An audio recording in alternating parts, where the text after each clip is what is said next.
بسم اللہ الرحمن الرحیم۔ السلام علیکم رحمۃ اللہ وبرکاتہ۔ منیفہ وائس میں آپ سب کو خوش آمدید۔ تو گائز، آج کے میں اس ویڈیو میں آپ لوگوں کو حضرت علی مشکل کشا رضی اللہ تعالی عنہ کی شہادت کا واقعہ سناؤں گی، جو میں نے بک مرتضیٰ مشکل کشا مولا علی سے لیا ہے۔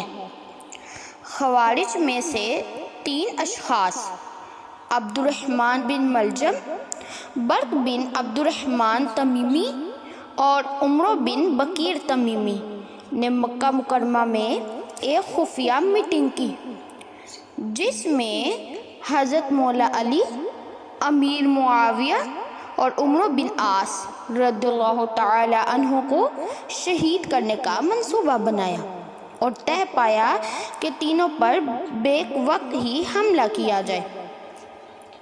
مؤخر الذکر دونوں حضرات تک حملہ آوروں کی رسائی نہ ہو سکی، مگر عبد الرحمن بن ملجم، جس کے لیے بدبختی اور ذلت مقدر ہو چکی تھی، حضرت علی رضی اللہ تعالی عنہ پر وار کرنے میں کامیاب ہو گیا۔ 17 رمضان مبارک کو سحری کے وقت حضرت مولا علی رضی اللہ تعالی عنہ نے اپنے بڑے صاحبزادے سیدنا امام حسن مجتبی رضی اللہ تعالی عنہ کو فرمایا، گھر والوں کو عبادت کے لیے بیدار کر دو، کیونکہ آج شب جمعہ اور صبح یوم بدر ہے۔ پھر انہیں خواب سنایا کہ آج رات رسول اللہ صلی اللہ تعالی علیہ وآلہ وسلم کی زیارت ہوئی۔ میں نے عرض کی، حضور، آپ کی امت میرے ساتھ سخت نزاع اور کنج روی سے کام لے رہی ہے۔ آپ صلی اللہ تعالی علیہ وآلہ وسلم نے فرمایا، تم ان کے خلاف دعا کرو۔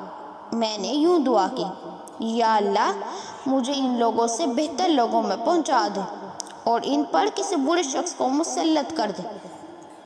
آپ اپنا خواب سنا رہے تھے کہ مؤذن ابن نبہ نے نماز کے لیے آواز دی۔ آپ نماز پڑھانے کے لیے گھر سے نکلے اور راستے میں حسب عادت ایھا الناس الصلاۃ الصلاۃ، لوگوں نماز نماز کی صدا بلند کر کے لوگوں کو بیدار کرتے ہوئے کوفہ کی جامع مسجد میں تشریف لائے۔ ابن ملجم نے زہر میں بجھی ہوئی تلوار کے ساتھ نہایت سخت آور حملہ کیا، جس سے آپ شدید زخمی ہو گئے۔ حملہ کے وقت آپ نے فرمایا، رب کعبہ کی قسم، میں کامیاب ہو گیا۔ حافظ ابن عبد البر لکھتے ہیں کہ اس میں اختلاف ہے کہ حملہ نماز سے پہلے ہوا یا دوران نماز۔ صحیح یہ ہے کہ حملہ دوران نماز ہوا اور بقیہ نماز کی تکمیل کے لیے جعدہ بن حبیرہ کو امامت کے لیے خلیفہ بنایا۔ جب حملے کے بعد جان بر ہونے کی کوئی امید باقی نہ رہی تو آپ نے اپنے بڑے صاحبزادے سیدنا امام حسن مجتبی رضی اللہ تعالی عنہ کو نہایت جامعہ وصیت کرتے ہوئے فرمایا، رسول اللہ صلی اللہ تعالی علیہ وآلہ وسلم کا صحابی بھائی اور آپ صلی اللہ تعالی علیہ وآلہ وسلم کے چچا کا بیٹا علی ابن طالب یہ وصیت کرتا ہے، میں گواہی دیتا ہوں کہ اللہ تعالیٰ کے سوا کوئی معبود نہیں اور محمد مصطفیٰ صلی اللہ تعالی علیہ وآلہ وسلم اس کے رسول اور برگزیدہ بندے ہیں۔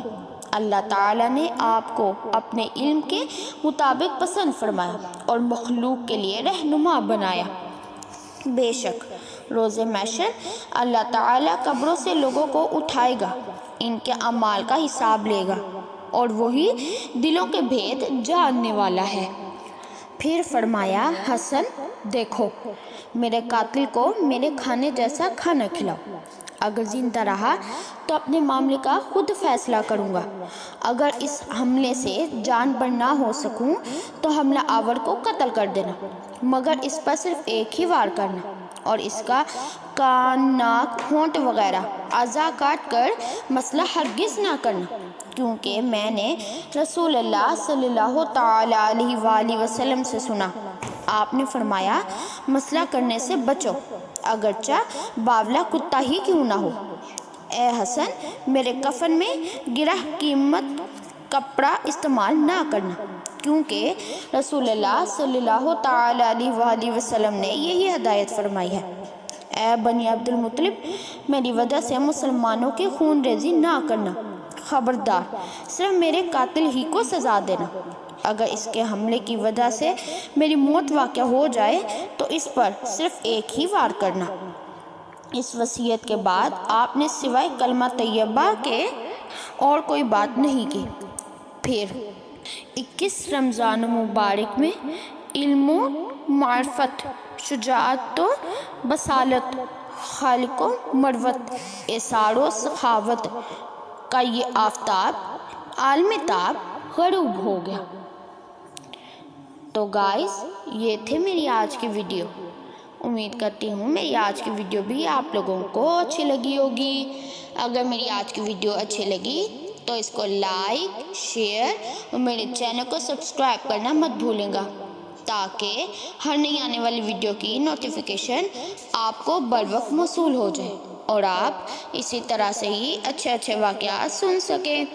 تو گائز، ملتی ہوں اپنی نیکسٹ ویڈیو میں کسی اور واقعے کے ساتھ، تب تک کے لیے اللہ حافظ۔